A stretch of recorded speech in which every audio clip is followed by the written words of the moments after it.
Britanska vlada predstavila je planove za reviziju državne imigracione politike i okončanje neuspelog eksperimenta slobodnog tržišta i masovnih imigracija i najavila ograničavanje viza za kvalifikovane radnike.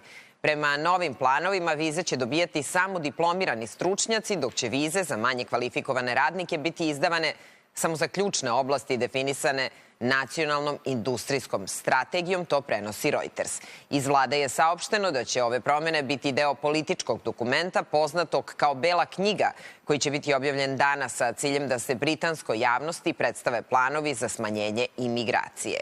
Nasledili smo neuspešan imigracioni sistem kojim je prethodna vlada zamenila slobodno kretanje.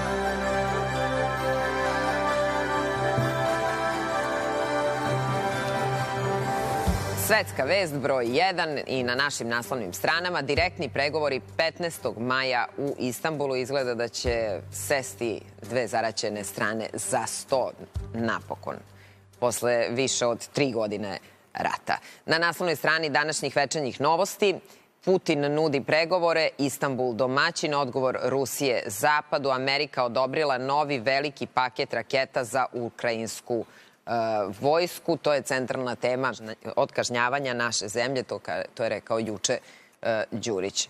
Zahtev za prevremene izbore izazvao raskol, rat u opoziciji zbog blokadera, dakle studenti traže. Sastaju se Putin i Zelenski, oči u oči, poziv je prihvaćen, ovo bi moglo definitivno da stavi tačku na rat i to ćemo analizirati u narednim minutima. Dakle, dosta stvari usaglašeno, se radi o detaljima, ali đavo je u detaljima. Da, uvek bilo tako, da. Dakle, onda se uvek uključi Trump. Sad pričamo o tome ko je šta kome rekao, ko je šta kome poručio, onda Zelenski poručuje, dakle, pa i takve su i naslovne strane, direktni pregovori 15. maja u Istanbulu. Zelenski kaže Trumpu da će čekati Putina u četvrtak u Turskoj. Vi sa ovim. Koja je Evropa zaista živala tamo, živim, je se zasnivalo na jeftinim energentima od Rusije. Prijateljstvima ne možeš da se družiš sa nekim s kim ja ne govorim. Mislim, to je Putina.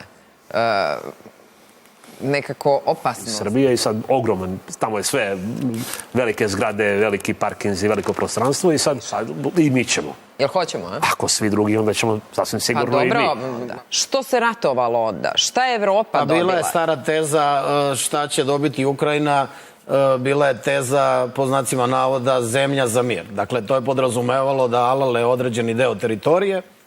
I njegov odgovor je do sada koji? Dobit će izbore brže nego što su mislili, to je treba da postoje neki uslovi za raspisivanje vanrednih parlamentarnih izbora. Da li u ovoj državi trenutno postoje uslovi za raspisivanje vanrednih parlamentarnih izbora? Da li postoji atmosfera za raspisivanje vanrednih parlamentarnih izbora? Da smo izašli pred građane, nego je nas neko delegirao, neko nevidljiv.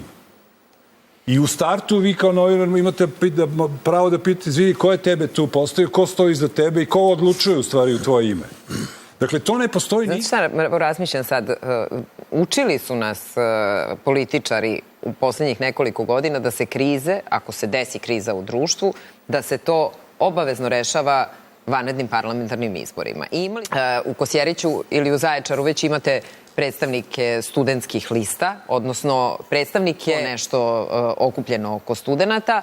Zašto da ne vidimo i zašto da se ne izdrže 45 do 60 dana od dana raspisivanja? I sad kaže Milošević, nije poželjno da ih ostavimo za dalje leto, jer će ljudi biti na odmorima. A i oni će biti, studenti će biti na odmorima. Pa valjda će oni da... Pa ovi sa hvala na gostovanje, hvala vam na razgovoru.